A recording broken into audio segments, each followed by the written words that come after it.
Welcome to Madhu's kitchen. ఈరోజు మనము fish gravy ఎలా చేసుకుందామో చూద్దామండి. దానికి ముందుగా శుభ్రంగా కడిగి పెట్టుకున్న 1 కిలో చేపలు తీసుకుందాం. 3 టమాటాలు, 50 గ్రాములు ఉల్లిపాయలు, 100 గ్రాములు వెల్లుల్లిపాయలు, అర స్పూన్ మెంతులు, 1 టేబుల్ స్పూన్ మిరియాలు, కొద్దిగా కరివేపాకు, 3 టేబుల్ స్పూన్ ఆచి మిక్స్డ్ కారం, 1.5 టేబుల్ స్పూన్ ధనియాల పొడి, అర టీ స్పూన్ జీలకర్ర పొడి, అర టీ స్పూన్ పసుపు, తగినంత ఉప్పు, తర్వాత 2 నిమ్మకాయ సైజ్ అంత చింతపండు. చేపల గ్రేవీకి వచ్చేసి నువ్వుల నూనె అయితేనే బాగుంటుందండి. మీకు నువ్వుల నూనె నచ్చకపోతే మీకు ఇష్టమైన ఆయిల్ కూడా యూస్ చేయొచ్చు. ఇప్పుడు మనము కడాయి పెట్టుకునేసి అందులో కొద్దిగా నువ్వుల నూనె వేసుకోవాలి. తర్వాత మెంతులు, మిరియాలు వేసి కొద్దిగా చిటపటలాడిన తర్వాత వెల్లుల్లిపాయ ఉంటుంది కదండి, అది వేసుకోవాలి. వేసి కొద్దిగా కరివేపాకు వేసి బాగా మిక్స్ చేసుకోవాలి. తర్వాత ఇప్పుడు చిన్న ఉల్లిపాయలు ఉంటాయి కదండి, ఈ చేపల గ్రేవీకి వచ్చేసి చిన్న ఉల్లిపాయలు చాలా టేస్ట్గా ఉంటుందండి, చాలా బాగుంటుంది. ఇవి గోల్డెన్ కలర్లో వచ్చేంత వరకు వేగనివ్వాలి.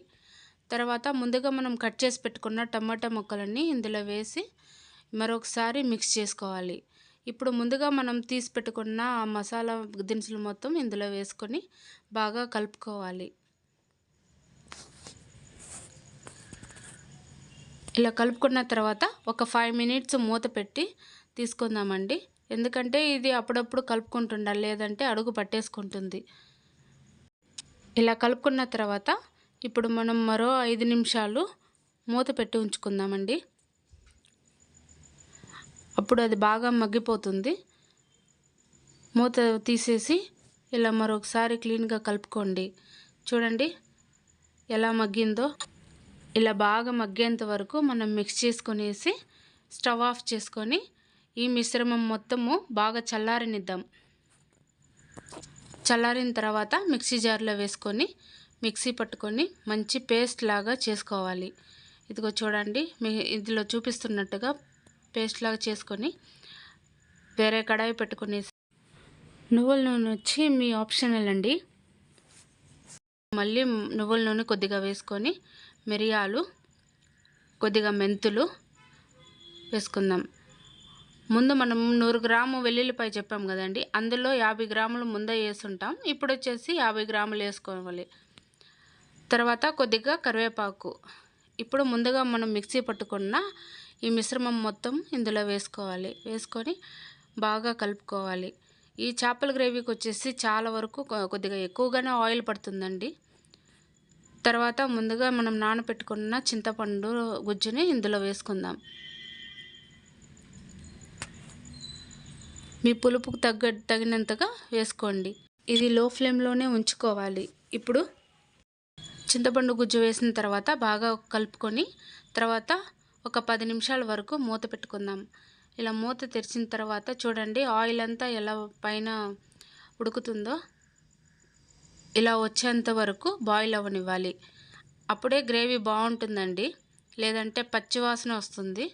ఇప్పుడు ఆయిల్ అలా పైకి వచ్చిన తర్వాత ఒకసారి కలబెట్టుకొని మనకు తగినన్ని నీళ్లు పోసుకోవాలి. ఆ తర్వాత 10 నిమిషాల వరకు మూత పెట్టి తీసుకోవాలి. చూడండి ఇలా కెర్లుతున్న టైంలో మనము వచ్చేసి ముందుగా కడిగి పెట్టుకున్న చేపలన్నిటినీ మనము ఈ గ్రేవీలో వేసుకుందామండి. మొత్తం వేసుకున్న తర్వాత ఇప్పుడు ఒకసారి నెమ్మదిగా కలుపుకోవాలండి, లేదంటే ఇవి విరిగిపోతాయి.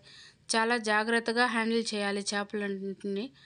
తర్వాత 10 నిమిషాలు మళ్ళీ మూత పెట్టి హై ఫ్లేమ్లోనే ఉంచుకోవాలండి స్టార్టింగ్లో. తర్వాత చూడండి ఎంత కేర్ఫుల్గా తీయాలంటే అంత కేర్ఫుల్గా వీటిని కలుపుకోవాలి, లేదంటే విరిగిపోయే ఛాన్సెస్ ఉంది.